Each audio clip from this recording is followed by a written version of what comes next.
Hello there. Thank you so much for joining us. This is News Channel Nebraska. My name's Eric McKay. Let's take a look at our top headlines today. Monday morning, the Vatican announcing the death of Pope Francis, the 88-year-old pontiff dying following a series of health challenges in recent years. Before being elected pope in 2013, he served as Archbishop of Buenos Aires and was made a cardinal by Pope John Paul II. Karen Kafa has more. From the beginning, Pope Francis had the common touch. Buonasera. A simple good evening from the newly elected Cardinal Jorge Mario Bergoglio from Argentina, the first pope ever from the Americas. Equally at home with the poor and the powerful. On the lawn of the White House, he made a plea for immigrants. As the son of an immigrant family, I'm happy to be a guest in this country, which was largely built by such families. The Pope focused much of his attention to those on the peripheries, as he called it, the outsiders excluded from society. The hungry, the thirsty, the stranger, the naked, the sick, those in prison. He was not so popular at times inside the Vatican. Backlash from conservatives upset about his liberal approach to church teaching, promised reforms of financial transparency never fully materializing, and the scandal of sex abuse continuing to be the Catholic Church's biggest struggle. He met with victims. He expressed heartfelt sorrow. He expressed resolve to get this right. But, you know, most critics, many victims, would say that that wasn't matched with a policy follow-through. When the coronavirus pandemic hit in 2020, this image of the Pope blessing the world from an empty St. Peter's Square became a symbol for that desolate time. Francis urged nations to share their vaccines with poorer countries and vaccinated hundreds of homeless and underprivileged at the Vatican. From the beginning of the war in Ukraine in 2022, Francis was an outspoken advocate for peace. Francis avoided outright condemnation of Vladimir Putin, but publicly appealed to the Russian president, begging him to stop for the love of his people, the Pope said. He made similar appeals for peace during the conflict in the Middle East, saying that the Israel-Hamas war had descended into terrorism. He insisted that war is always a defeat and said self-defense that is not proportional is immoral. Francis's most important message was one of fraternity, that we are all brothers and sisters despite our differences. I'm Karen Kafa reporting. Closer to home, a northeast Nebraska man is dead after a weekend crash near Ashland. It happened early Sunday morning in the westbound lanes of I-80.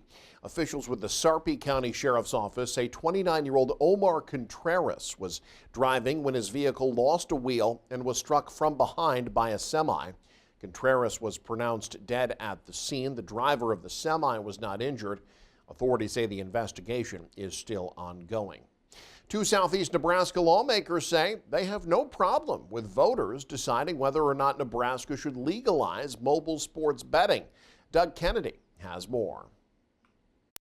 Nebraska loses out on a lot of revenue from states such as Iowa, who have legalized mobile sports betting. Senator Tom Brandt of Plymouth said people are kidding themselves if they don't believe people from Nebraska are already participating. The largest sports betting spot in Iowa is the gravel intersection off the end of the Mormon Bridge, because once you right across the border. Yes, once you get halfway over the Mormon Bridge in Omaha, you're outside the geofence that keeps your phones from betting with the Iowa casinos. Yeah. You can park your car, place your bet, turn around, and come back to Omaha. Senator Elliot Bostar has proposed a constitutional amendment to place the issue on the November 2026 election ballot. Senator Myron Dorn said he prefers going the ballot route to determine whether mobile device sports betting is allowed in Nebraska. Very much in favor of putting stuff in front of the people to vote on. I'm in favor of this here bill also, so we'll see where that goes. We'll see if on second round when it comes up for debate, if it gets enough for what I call a closer vote, because that's what it's going to have. Senator Brandt said facing a budget deficit and with the desire for tax relief, looking for new sources of revenue is part of the solution. We can use the income from the sports bet. The sports bet would go through our existing sports books like Warhorse or Grand Island or Caesars up in Columbus, and the fiscal note on that estimated probably $30 to $34 million in annual income, and that would all go toward property tax relief. Brandt said if the constitutional amendment does not make it to the 2026 ballot, it's likely gambling interests will try the initiative petition process. He said under a constitutional amendment, the state would get 20% of the revenue for property tax relief, but under an initiative petition vote, that would be 6.5%. From Beatrice, Doug Kennedy, News Channel, Nebraska. Meanwhile, a federal lawmaker from Nebraska making his way across the state with a series of town halls this week. U.S. Senator Pete Ricketts announcing he's holding 3 public town hall meetings, planning to give an update on his work in D.C. and answer questions from Nebraskans. The first town hall will take place in Kearney this Thursday. That'll be at the Eunice Conference Center South, starting at 11 a.m. The next 2 will be this Friday. The senator first will be stopping at Valentine's City Sail Barn at 10 a.m. and wraps up the series in Scotts Bluff at the UNL Panhandle Research Extension and Education Center at 2 p.m. Well, people all over celebrated Easter over the weekend. That included a long-standing tradition involving a well-known landmark in southeast Nebraska. Tim Hackett has more. The city of Fairbury got the Easter celebration started early with the latest installments of a pair of long-running community events on Saturday.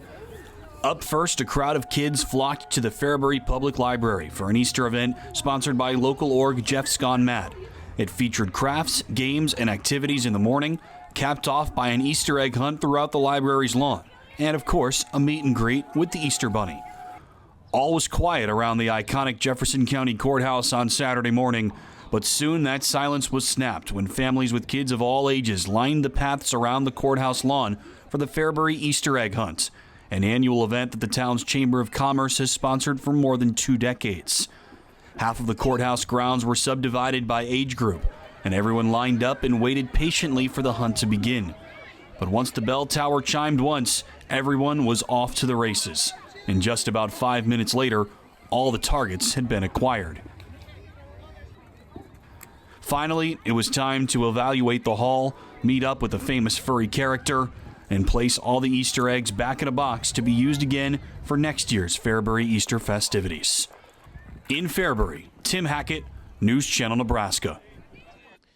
Meanwhile, it's now the time of the season for several residents in central Nebraska to consider giving back to their local nonprofits through the biggest fundraiser of the year. The early giving session for Give Hastings Day opened for monetary donations last week. The annual fundraiser helps to raise money for a record 113 nonprofits and organizations this year, not just in Hastings, but surrounding Adams County as well.